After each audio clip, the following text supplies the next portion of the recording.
Hola, buenas madrugadas, ya estamos de nuevo aquí. Nuestra segunda cita está ya lista. Ya estamos dispuestos de nuevo para llenar este espacio en blanco que ahora se abre aquí en las antenas, en las ondas de Radio Nacional de España. 2:11, 1:11 en las Islas Canarias. Comenzamos en directo en Radio Nacional esta primera parte de la entrevista presentando a nuestro invitado Miguel Pedrero. Buenas noches. Hola, ¿qué tal, Miguel? Muy buenas. ¿Cómo estás? Pues muy bien, encantado de estar aquí contigo, como siempre. Y yo de que vengas de vez en cuando a visitarnos te ve más guapo, más lleno de luz. ¿Qué te pasa? ¿Te ha pasado algo en la vida? Espero que bueno. Y más gordito también, me has dicho antes. Te he dicho que sí, pero quizás sea la ropa. Bueno, déjame que te presente. Eres redactor de la revista Año Cero y eres coeditor de Ediciones Sidonia. Efectivamente. Algunas veces hemos presentado alguno de los libros. ¿Por Sí. qué te ha dado por meterte en eso? Además, una editorial que da una parte de sus beneficios, el 10%. El 5%, 5% de precio de venta. De precio de venta. Sí. A proyectos solidarios en el mundo. Sí. ¿Por qué? Bueno, el por qué, ahí actuaron varios factores, ¿no? Fundamental, publicar lo que nos daba la gana, ¿eh? Y publicar a gente interesante que a lo mejor no tiene cabida en otras editoriales. Bueno, esa es nuestra intención, pero ya sabes que esto es muy complicado y estamos luchando desde hace muchísimos años, y yo creo que ahora iniciamos una nueva etapa y que va a haber muchas sorpresas, porque sobre todo vamos a editar libros muy relacionados con nuestros temas y libros de investigación sobre temas arqueológicos, históricos, sobre ovnis, sobre fenómenos paranormales. Y recalco lo de ovnis porque no se está publicando casi nada en nuestro país sobre el tema y vamos a dar muchas sorpresas con eso. ¿Podemos decir algo del siguiente? Bueno, lo dejamos ahí y lo presentaremos si quieres aquí en el espacio. Claro que es sí. un tema que a mí me gusta mucho. Hablamos de visitas, que es para lo que has venido hoy. Buscas respuestas sobre todo, ¿no? Sí. ¿Por qué? Bueno, además respuestas que no se encuentran quizá en el mundo en el que estamos, sino... Fíjate, yo creo que yo he tenido la suerte, como otra mucha gente, de que nos han interesado muchos temas, ¿no? Es tu caso. Es decir, no me he centrado solo en el fenómeno ovni, ni en los fenómenos paranormales, ni en los poltergeists, ni en los enigmas históricos, en fin, que quizás he tenido una visión muy amplia. También dicen que el que... mucho abarca, poco aprieta. El que mucho abarca, poco aprieta, ¿no? Y probablemente también es verdad, ¿no? Probablemente no, es verdad. Pero quizás esto te da una visión más amplia de un montón de fenómenos. Y llega un momento que te das cuenta de que quizás no nos estamos enfrentando a cosas tan diferentes. Es decir, cuando asistes a sesiones de espiritismo, de mediumnidad, cuando entrevistas a personas relacionadas con el mundo de la transcomunicación instrumental, científicos, experimentadores, cuando hablas con testigos ovni de toda clase, sobre todo con contactados, con personas que dicen estar en comunicación con esos presuntos tripulantes de los ovnis, empiezas a ver semejanzas entre todos esos fenómenos que aparentemente tienen un origen diverso, o al menos así lo hacen saber esos presuntos comunicantes. Es decir, en las sesiones espiritistas se presentan espíritus, entidades de personas desencarnadas, al menos así se identifican, y a través de un medium transmiten una serie de mensajes. En el caso de la transcomunicación instrumental vendría a ser lo mismo. Vamos a hablar dentro un momentito de ella, sí. Que para los que no lo sepan, la transcomunicación instrumental podría ser una especie,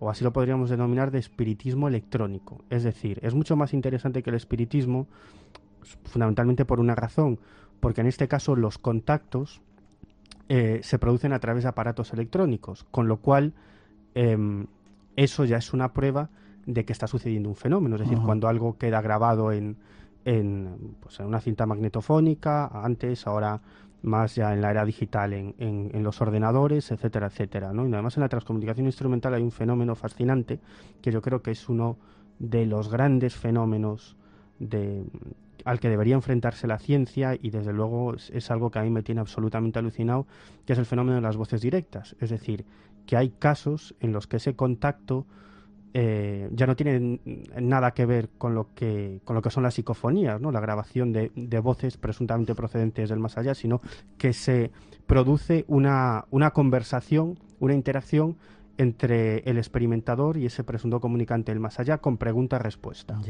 Bueno, lo que vengo a decir con todo esto Y en el caso de los ovnis igual, ¿no? Los contactados, en el caso de los contactados, esos comunicantes se identifican como seres extraterrestres, pero empiezas a ver que hay muchas similitudes entre esos fenómenos.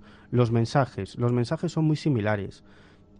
No transmiten una información aprovechable, es decir, nada concreto, ¿no? Aunque sí generalidades y algunas quizás interesantes, no digo yo que no. Y luego el modo de contacto es prácticamente el mismo. Los fenómenos asociados a estos casos son muy similares. Incluso las experiencias que tienen las propias personas, tanto los contactados en el mundo del fenómeno ovni como los transcomunicadores en el caso de la transcomunicación instrumental, como los espiritistas en el caso del espiritismo, viven experiencias muy similares. Entonces, uno se llega a plantear, ¿y si en realidad no son fenómenos tan diversos? Vamos a dejarlo ahí, porque te has lanzado ya y casi vamos por partes, si te parece, ¿no? Parece ser que eso, nuestro planeta está siendo, o los habitantes de este planeta, siendo visitados desde muy antiguo por hadas, por incubos, sucubos, después vienen los ovnis, espíritus. Ahí tenemos un montón de visitas. Vamos a tratar, si te parece, de ir sabiendo de dónde vienen. Vamos primero con esa primera introducción que nos va a dar algunos datos de eso que hablabas, de la transcomunicación, y vamos poco a poco analizándolo. Atentos, que esta noche nuestro invitado viene con ganas de darnos respuestas absolutamente sorprendentes, ya veréis. Bueno, pues ahí está un poco esbozando lo que es la transcomunicación instrumental, pero quizá antes, Miguel, preguntarte, parece ser que muchos de los inventores de los aparatos que ahora estamos, con los que estamos funcionando, el magnetofón, teléfono, etcétera, no lo hicieron para comunicarse entre los seres humanos, sino que lo hicieron con la intención de comunicarse con los muertos. Bueno, ese es un rumor muy extendido y hay declaraciones de personas allegadas, por ejemplo, a Thomas Alva Edison, en el sentido de que efectivamente él creía que esa comunicación con el más allá era posible y las razones de algunos de sus desarrollos, de algunos de sus inventos eran precisamente esa comunicación con los muertos, con el más allá. Marconi también me parece que había... También estaba muy interesado por el mundo del más allá, incluso se dice que llegó a captar algunas voces que él identificaba como procedentes del más allá, es decir, desde el mismo momento en el que nace la radio, el fonógrafo, ya está presente el tema de las voces de origen desconocido, ¿no? De hecho, siempre se ha dicho que la primera persona en grabar estas voces fue Fredrik Jürgenson, ¿no? El famoso cineasta y artista que por casualidad en unos bosques de Alemania, cuando intentaba captar los cantos de unos pájaros para un documental que estaba realizando sobre la vida de las aves, pues al llegar a su casa y escuchar lo que había grabado, estamos hablando de los años 50, escuchó una serie de voces extrañas, pero lo cierto es que ya mucho antes hay registros de personas que grababan voces que no sabían lo que eran, ¿no? Un antropólogo en el año 1901, creo recordar, a principios del siglo XX, un antropólogo norteamericano que estaba grabando a un grupo de chamanes en Siberia y bueno, con unos aparatos de grabación bueno, pues te lo puedes imaginar, ¿no? A principios del siglo XX, y que sorprendentemente en esas grabaciones pues se oían unas voces humanas incluso muchísimo más altas que las voces de los propios chamanes, ¿no? Y luego posteriormente incluso voces de gente que no estaban allí, claro. Que no estaba allí, claro, y luego están las grabaciones que obtuvieron dos sacerdotes italianos, Ernetti, el padre Ernetti y un compañero también que estaban grabando unos cantos gregorianos y captaron unas voces extrañas. Y ahí también hay una historia muy curiosa, porque estos sacerdotes llegaron a entrevistarse con el Papa Pío XII y a comentarle estas experiencias, y el Papa se interesó muchísimo por el tema de la transcomunicación, ¿no? Por el tema del contacto tecnológico con el más allá. Y en realidad, Fredrik Jürgenson, aunque no era católico, estaba muy relacionado con las altas instancias vaticanas. De hecho, él había realizado varios trabajos artísticos para altos cargos de la jerarquía católica, incluso había pintado varios cuadros del Papa Pío XII, por lo tanto tenía relación con el Papa, ¿no? Y hay muchos investigadores que piensan que en realidad las grabaciones de Jürgenson no fueron tan casuales, sino que él sabía de las experiencias de Ernetti y otros sacerdotes en el tema de la transcomunicación, y fue a través del Papa como comenzó a realizar esas experiencias, ¿no? Aquí la Iglesia sí es cierto que tiene un papel fundamental en el inicio de este fenómeno, ¿no? Porque aunque por un lado es problemático para ellos reconocer este tipo de historias, por otro sería una prueba de la existencia de un más allá, ¿no? Pero claro, lo problemático es que ese más allá se comunique con nosotros, ¿no? A partir de ahí comienza la historia de la transcomunicación instrumental y a partir de ahí vendrían historias propias de una película de ciencia ficción, pero que están ocurriendo hoy en día. Vamos a ver si matizamos algunas. Curioso porque parece ser que Freddy Jurgensen escuchó entre esas muchas voces, reconoció la voz de su madre en una de ellas. Comenzaba la transcomunicación instrumental, como decías, y esa es quizá la mayor prueba de que, bueno, hay voces y a través de la técnica se pueden llegar a conseguir. Casos, ejemplos. Bueno, casos... Porque primero empezaron magnetofones, después fue la televisión, a través de las psicoimágenes. Sí. Después hemos tenido muchos casos de gente que decían que familiares suyos habían dejado un mensaje en el contestador telefónico y escuchabas la voz y la reconocían. Últimamente en los ordenadores, en todos los equipos tecnológicos están entrando o está posibilitando esa comunicación, ¿no? Sí. Además, con la aparición de nuevos medios tecnológicos, esa transcomunicación... Incluso hasta dicen que en el móvil, en los móviles modernos también se están colando esas extrañas voces. Sí, ya te digo, cada vez que avanza más la técnica aparecen nuevos métodos de contacto, o al menos esa nueva tecnología se emplea para comunicarse con ese más allá. Me preguntas casos, mira, casos interesantísimos, muchísimos, ¿no? Por ejemplo, me hablabas antes de las psicoimágenes, ¿no? Que es una técnica creada por un investigador alemán, Klaus Schriever, a mediados de los 80. Curiosamente, esta forma de experimentar, el de las psicoimágenes o la captación de imágenes supuestamente que proceden del otro lado, del más allá, surge porque los comunicantes con los que mantenía comunicación Klaus Schriever en varias grabaciones le dieron las pistas para que desarrollara esa técnica. Es decir, los propios espíritus fallecidos, esos entes con los que se comunicaba, le dijeron, haz esto, esto y esto. Sí, no tan concreto como haz esto, pero sí lo invitaban a experimentar con la televisión para captar voces. Incluso en cierta ocasión le transmitieron una frase grabada, una de las frases que pudo captar, que era... que le indicaba precisamente que debía experimentar con la televisión, pero de un modo concreto. Las dos palabras en concreto eran canal vacío, ¿no? Ahí fue cuando se le ocurrió a Schriever lo de poner una cámara delante de la pantalla de televisión y crear una especie de circuito cerrado entre la televisión y la cámara para que en la pantalla salieran esa especie de nubes luminosas que se desplazan por la pantalla del televisor y que darían lugar a esas psicoimágenes. Es decir, que es como si esas entidades del más allá utilizaran esas formas en apariencia azarosas para crear imágenes, ¿no? Y como te digo, precisamente esa técnica comienza por una de esas comunicaciones del más allá. Luego hay otro caso también muy interesante de un matrimonio en Luxemburgo que también desde los años 80 llevan realizando todo tipo de experiencias y que incluso han recibido comunicaciones de una entidad que identifican como el técnico, así le llaman, que es una entidad con una voz de aspecto metálico y que les ofrece indicaciones para mejorar los aparatos de comunicación. Una voz también de ese más allá. Sí, que les ofrece técnicas, como te digo, para mejorar esa comunicación.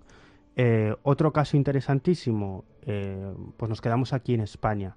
Anabela Cardoso, que es una mujer de una energía desbordante, diplomática de carrera, diplomática portuguesa, que ocupó cargos muy importantes en diferentes países del mundo y que comenzó a interesarse por el tema de la transcomunicación instrumental precisamente cuando ocupaba el cargo de cónsul general de Portugal en Galicia.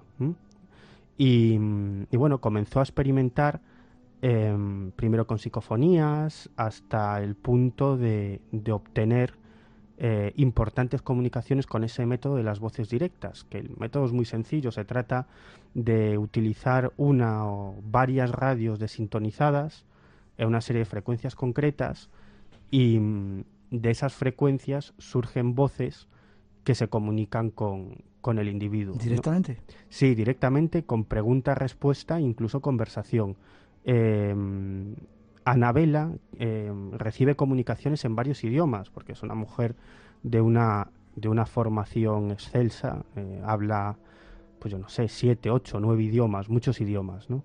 Y esas voces se llegan a comunicar con ella en varios idiomas. Incluso hay frases en las que hay palabras en varios idiomas, hasta en 2, 3, 4 idiomas diferentes, ¿no? Lo cual es algo extraordinario. Ella está en comunicación con una serie de entidades que dicen emitir desde una estación emisora del más allá, que se llama Estación Río del Tiempo, o así se identifican, con un personaje que se hace llamar Carlos de Almeida y que, bueno, le transmite una serie de informaciones. Incluso en alguna ocasión llega a hacer alusión a cosas que están ocurriendo en la sala de comunicación.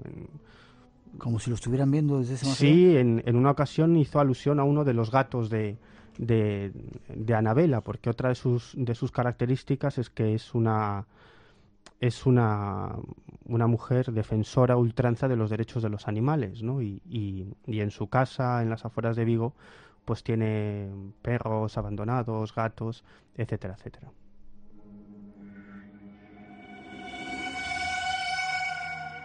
Abre tus sentidos. Un nuevo universo de respuestas te espera.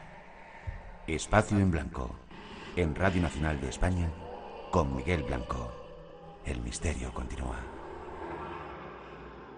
Desentrañando, tratando de desentrañar esta noche el misterio de esas supuestas visitas. 2:31, 1:31 en las Islas Canarias, aquí en directo en Radio Nacional. Y nuestro teléfono 900-137-137, con algún que otro pequeño asuntillo esta noche. 900-137-137, hay 5 premios. ¿Me quieres contar algo más? Y ya te empiezo a pasar preguntas. Bueno, otro caso fascinante es el de Marcelo Bacci. Es un italiano que vive en la localidad de Grosseto y que comenzó a interesarse por este tema en el año 1949, cuando asistió a una sesión de mediunidad en Londres. A partir de ahí conoció a Fredrik Jürgensen y bueno, empezó a experimentar por sí mismo, ¿no? Y los fenómenos que sucedían, porque creo que ya no suceden, que está retirado de esta clase de experiencias. En su vivienda, en Grosseto, acudían muchísimas personas que habían perdido a familiares o amigos, sobre todo muchos padres que habían perdido a sus hijos, ¿no? Y a través de una viejísima radio a válvulas, en un canal determinado de sintonizada, pues bueno, aparecían voces de personas que se comunicaban con la gente que acudía a las sesiones. Las sesiones siempre tenían lugar del mismo modo. Al principio aparecía una voz que era la voz del sabio, que se identificaba como un maestro, una especie de maestro del otro lado que nunca había sido humano y que transmitía una serie de mensajes a los presentes, y a partir de ahí iba dando entrada a los espíritus de los familiares de algunas de las personas que estaban presentes, ¿no? Y de hecho hay grabaciones, vídeos fascinantes en los que aparecen voces de niños que se comunican con sus padres presentes en la sala, que de pronto se levantan y empiezan a mantener una comunicación. Luego ese presunto espíritu desaparece y entra otra voz que se comunica con otro de los presentes en la sala, ¿no? Y sobre Marcelo Bacci se llegaron a realizar experiencias extraordinarias, ¿no? Porque él nunca puso ningún tipo de problema que investigadores de toda clase estudiaran lo que allí sucedía, ¿no? Uh-huh. Y una de las últimas experiencias fue en el año 2004, en el que intervinieron profesores de física, ingenieros de sonido, electrónicos, etcétera. Investigadores paranormales muy conocidos como David Fontana, vicepresidente de la Sociedad Psíquica de Investigaciones británica, y la propia Anabela Cardoso participó en algunas de estas experiencias fascinantes en las que llevaron a cabo todo tipo de controles, tanto para controlar a Marcelo Bacci y a todas las personas que había a su alrededor, como para controlar esa radio a válvulas y tratar de descubrir algún tipo de sistema o de aparataje oculto, ¿no? Que no lo encontraron porque sinceramente no lo había, ¿no? Marcelo Bacci es un hombre de cultura limitada y que no tiene ni la más remota idea de tecnología. Y comenzó una experiencia en la que esas voces se mantuvieron una conversación con los presentes, como digo, a Anabela Cardoso y todo ese grupo de especialistas, de catedráticos de física, de expertos en electrónica y en sonido, y se comunicaba con ellos en diferentes idiomas, llamándoles por su nombre. A cada uno de ellos les llegó a felicitar la Navidad, incluso frases, que es lo que te decía antes, en las que hay palabras en diferentes idiomas. Incluso a Anabela Cardoso les llegan a preguntar sobre el coche que se iba a comprar. Y ella, a nadie le había comentado que efectivamente estaba pensando en comprarse un automóvil. Incluso a David Fontana le mandan saludos de su abuelo, ¿no? Por su nombre. Además, los llegan a nombrar el nombre de su abuelo y dice que le manda saludos, ¿no? Ya digo, una conversación que duró muchísimos minutos, una larga conversación que tuvieron estos experimentadores con esa voz que se identificaba o que se identifica como el sabio, alguien que nunca ha sido humano. Ya. Este es un primer capítulo de visitas.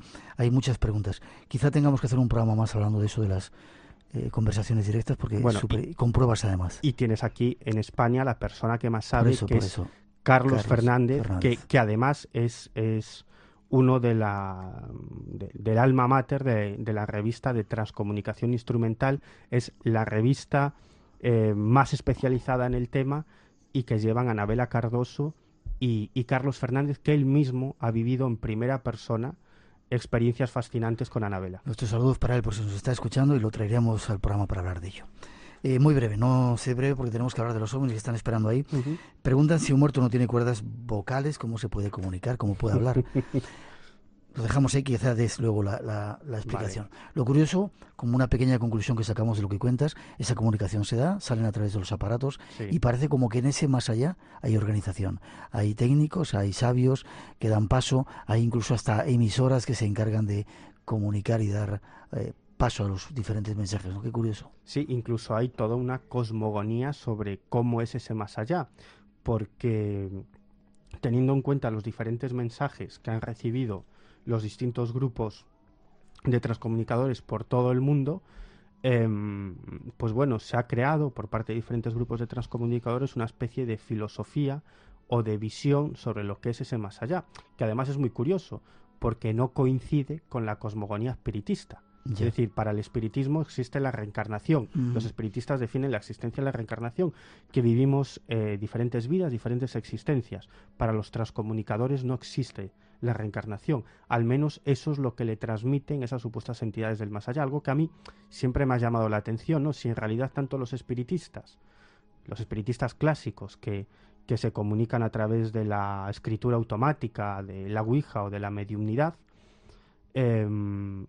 y los transcomunicadores que se comunican a través de aparatos electrónicos, en realidad, en apariencia, están en contacto con las mismas entidades. Es decir, con seres desencarnados, con las almas de los fallecidos, con los espíritus de los fallecidos, y sin embargo, los mensajes no coinciden, porque como digo, los mensajes espiritistas abundan en la cuestión de la reencarnación y en la transcomunicación no, sino que cuando fallecemos ascendemos a un segundo nivel de evolución en donde, según los mensajes, seguimos manteniendo un cuerpo físico, aunque más sutil.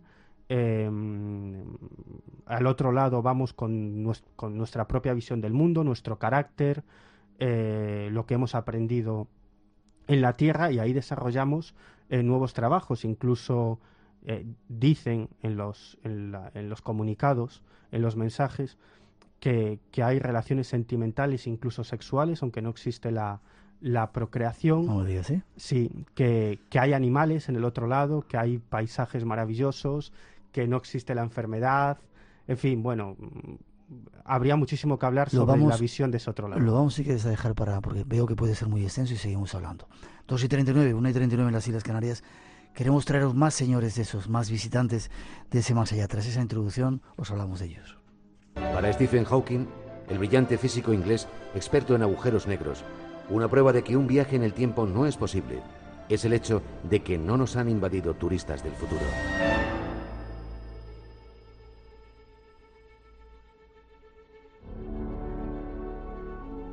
Pero ¿y si nos están visitando sin interferir mayormente en nuestras vidas? ¿Y si el fenómeno ovni fuéramos nosotros y no civilizaciones de galaxias vecinas? ¿Y si algunos ovnis fueran viajeros en el tiempo? Diariamente estamos viajando en el tiempo a la constante de 1 segundo. ¿Sería tan descabellado poder hacerlo hacia el pasado o un futuro lejano?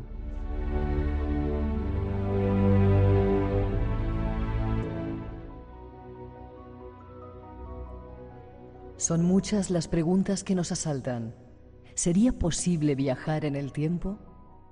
Podríamos haber sido visitados e incluso podríamos estar siendo visitados en la actualidad por seres venidos de otro tiempo.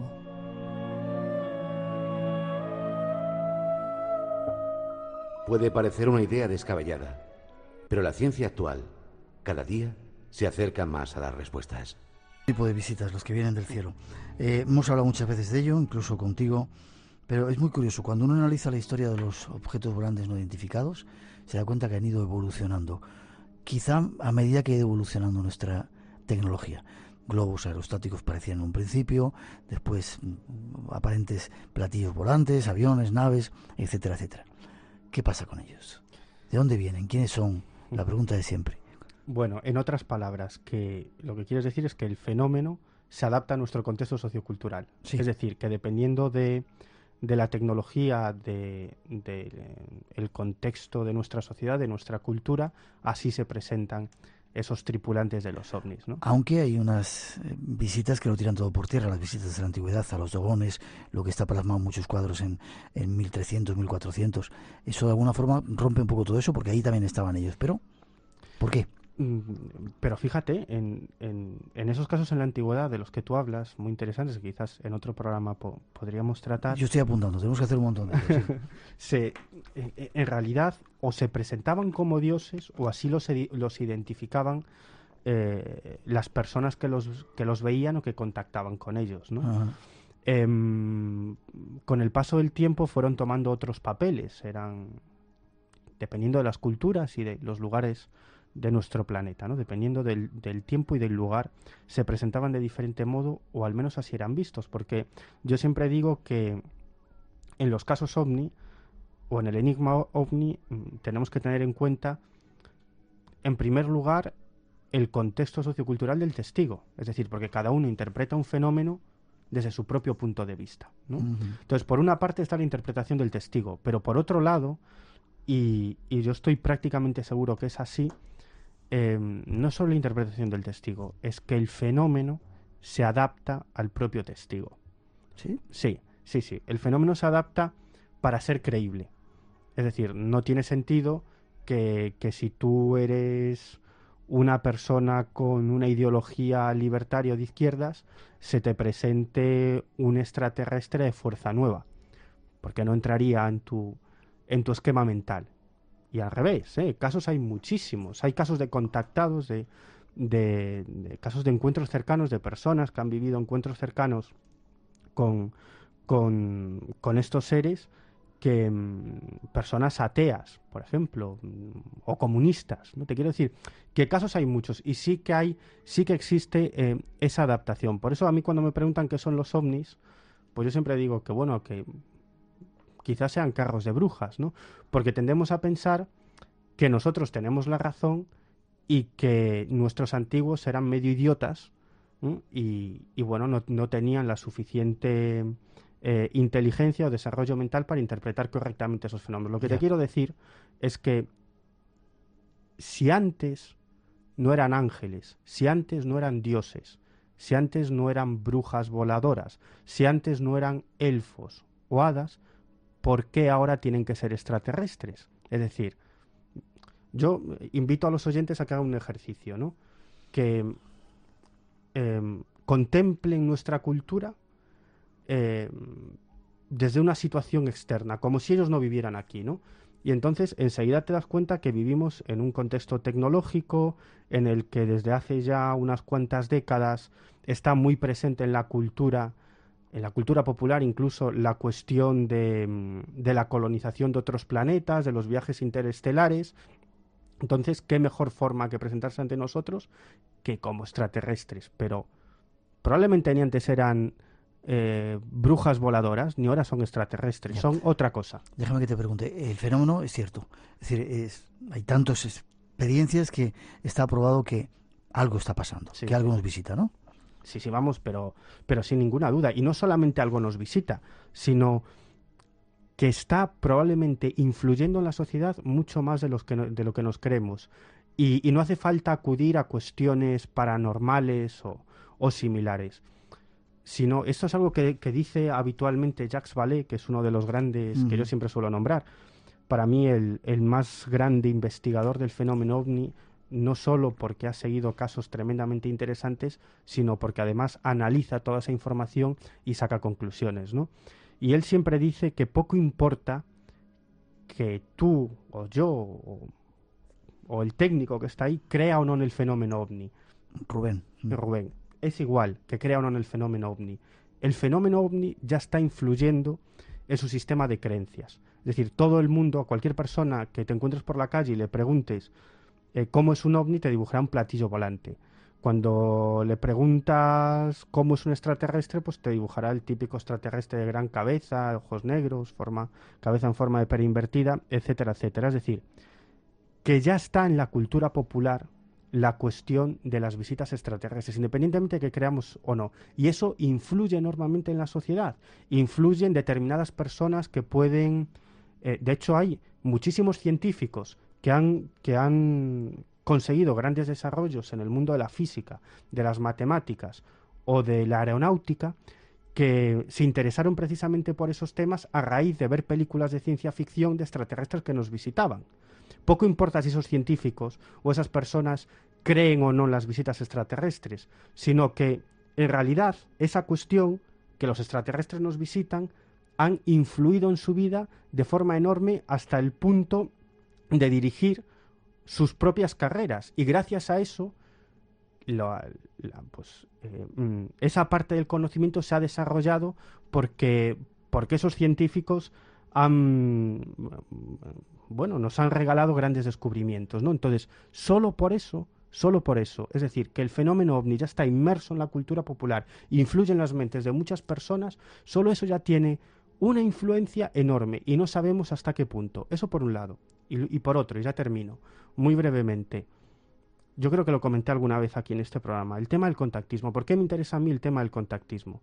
A mí no me interesa porque 4 personas vayan a una montaña y vean unas luces extrañas, ¿no?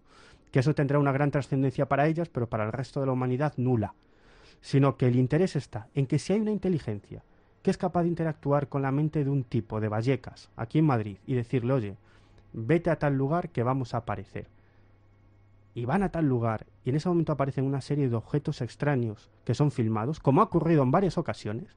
Si existe un solo caso de esos, uno solo, en toda la historia, nos podemos agarrar, porque todo lo que nos han contado no es así. Si hay una inteligencia que es capaz de interactuar contigo, Miguel, para que vayas a un monte y veas unas luces extrañas, es capaz de interactuar con la mente de cualquier individuo para hacer cosas muchísimo más interesantes que vayas a una montaña a ver unas luces, para crear nuevas ideas en tu mente, para llevarte a ciertos estados, para llevarte a realizar determinados actos. Es decir, en otras palabras, que podría dirigir la historia de la humanidad y, lo que es más alucinante, no dejar rastros de ello. Es decir, que tendríamos una inteligencia externa a nosotros que podría estar dirigiendo la evolución humana y no dejar ningún tipo de pista ni de rastro de esa manipulación. A lo mejor lo están haciendo.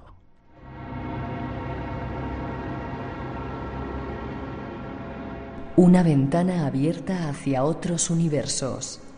Espacio en Blanco, en Radio Nacional de España, con Miguel Blanco. Un montón de preguntas tenemos. nosotros tuvimos un contacto previa cita en Canarias con Enrique y Vicente, precisamente, además. Ajá. Habría mucho que preguntarte. Es claro que parece ser que esos visitas están llegando, que hay contactos, etcétera, etcétera. Podían ser, que es una pregunta que nos hacen creo que del Facebook, podíamos ser nosotros mismos viniendo del futuro. Es decir, planteábamos en esa introducción, podían ser las visitas de esos ovnis viajeros en el tiempo. ¿Se puede viajar en el tiempo? Sí. Decía Claro. Stephen Hawking que no había una prueba de ello, pero parece que la física ha probado ya que se puede hacer, ¿no? Bueno, Stephen Hawking decía que, bueno, él no creía en los viajes en el tiempo, es decir, que llegaran seres del futuro hasta nosotros porque, como decíais en la introducción, pues no se veían por aquí demasiados turistas del futuro, ¿no? Bueno, a lo mejor sí están llegando y son esos tripulantes de los ovnis o son esas entidades que se comunican desde el otro lado. Ahora, es curioso, por ejemplo, que Stephen Hawking defiende teorías mucho más extrañas como la existencia de infinitos agujeros de gusano que conectan nuestro universo con infinitos universos paralelos en los que podrían existir diferentes tipos de entidades inteligentes, ¿no?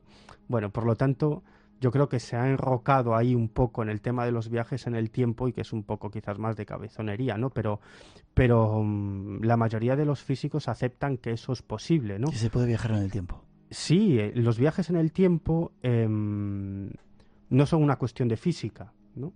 Sino que son una cuestión de tecnología. Los viajes al futuro están claros que existen, porque desde que a principios del siglo XX Einstein enunciara la teoría de la relatividad, está claro que se puede viajar hacia el futuro, porque el tiempo no es lineal, sino que el tiempo depende de diferentes factores, como puede ser la velocidad o la fuerza gravitatoria. Es decir, si yo ahora me levanto y me pongo a dar vueltas alrededor de esta mesa y tú sigues ahí sentado, para mí el tiempo se ralentizará respecto a ti. Claro, en una fracción de tiempo infinitesimal. Estamos hablando de 1000 millonésimas de segundo. Pero si en vez de dar vueltas a esta mesa a 4 o 5 kilómetros por hora, me muevo a una velocidad cercana a la de la luz, a 300.000 kilómetros por segundo, mientras para ti pasan 7 segundos, para mí pasa 1. Es decir, que si yo estoy un año moviéndome a tu alrededor a unos 300.000 kilómetros por segundo, cuando yo finalmente me siente, pues para mí habrá pasado un año y para ti 7, ¿no? Por lo tanto, yo habré viajado al futuro. Es decir, respecto a ti, yo habré ganado tiempo, yo habré viajado al futuro. Entonces, lo de los viajes al futuro está claro, ¿no? Otros métodos de viajar al futuro pues sería acercarnos a un agujero negro, ¿no? Donde existe una fuerza de gravedad enorme y quizás ahí podríamos saltar hacia el futuro, ¿no? O hacia una estrella de neutrones, por ejemplo, donde también existe una gran fuerza gravitatoria, porque el tiempo, como digo, no solamente depende de la velocidad, sino también de la gravedad, ¿no? De la fuerza gravitatoria, por lo tanto, y probablemente de otros factores, ¿no? Ahora, más complicado o diferente son los viajes al pasado, ¿no? El futuro está claro que sí, cualquiera lo acepta. Ahora, los viajes al pasado, pues probablemente sí. De hecho, incluso Einstein, el propio Einstein y su discípulo Nathan Rosen teorizaron sobre esta cuestión. Ellos estaban convencidos de la existencia de agujeros de gusano. Los agujeros de gusano en realidad son dos agujeros negros conectados. Por eso se llaman agujeros de gusano. Por lo tanto... En el espacio, en las galaxias, en otras dimensiones. Claro, es decir, alrededor de un agujero negro es lo que los físicos llaman una singularidad, que viene a ser algo así, traducido como una cosa muy extraña que no sabemos lo que es, ¿no? Los agujeros negros son una cosa muy rara, con una densidad infinita y una fuerza de la gravedad infinita, lo cual no tiene sentido, porque si tú entras en un agujero negro y no te destroza, eso, para empezar, si no te destroza, tú saltarás al infinito. ¿Pero qué es el infinito? No sabemos lo que es. Pero si ese agujero negro está conectado con otro agujero negro, lo que sería un agujero de gusano, tú saldrías por la otra boca del agujero negro. Por lo tanto, podrías traspasar, podrías llegar a otro tiempo o incluso otra dimensión. Y como digo, esto no estamos hablando de cuatro locos, sino que hoy en día es una de las cuestiones fundamentales dentro de la física teórica, ¿no? La existencia de esos agujeros de gusano sobre los que teorizó Einstein, el propio Stephen Hawking, ¿no? Diciendo que existen infinitos agujeros de gusano que conectan nuestro universo con infinitos universos y bueno, que esa sería una forma de viajar al futuro. Por eso digo que no es una cuestión de física teórica, sino que eso está demostrado en papel. Es una cuestión de tecnología, es decir, cómo vamos a entrar en un agujero negro, en un agujero de gusano y cruzar ese agujero de gusano. Pues es una cuestión de tecnología, de tener las naves adecuadas y de tener la energía suficiente. Ya. Y nos quedan 2 minutos, 1 minuto y medio antes de las noticias. ¿Qué sabes de esa máquina? Preguntan, que teóricamente habían inventado para ir al pasado. El Vaticano, no sé quién. Muy breve. Bueno, ¿Era cierto? ¿Es un bulo? ¿Es una leyenda? No, sí, el cronovisor. Cronovisor. Bueno, de eso se ha hablado mucho, pero en realidad no hay una prueba certera sobre ello. Pero sí es cierto que sí se han construido muchas máquinas del tiempo. Hay físicos, incluso premios Nobel, que han construido máquinas del tiempo. Claro, las han construido sobre esto, sobre una libreta.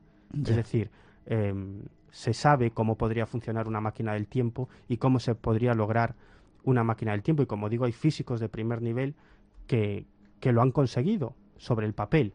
¿Cuál es el problema? Lo de siempre. Primero la tecnología y luego, incluso más fundamental, la energía. Porque habría que generar o que poner en marcha tal cantidad de energía para viajar al pasado, tal cantidad de energía que sería tanta como la que existe en todo el universo, ¿no? Es decir, que necesitaríamos algún tipo de tecnología que fuese capaz de generar una energía absolutamente abismal, algo que hoy en día está muy lejos, pero como te digo, las máquinas del tiempo están sobre el papel y teóricamente funcionarían si tuviéramos la tecnología adecuada.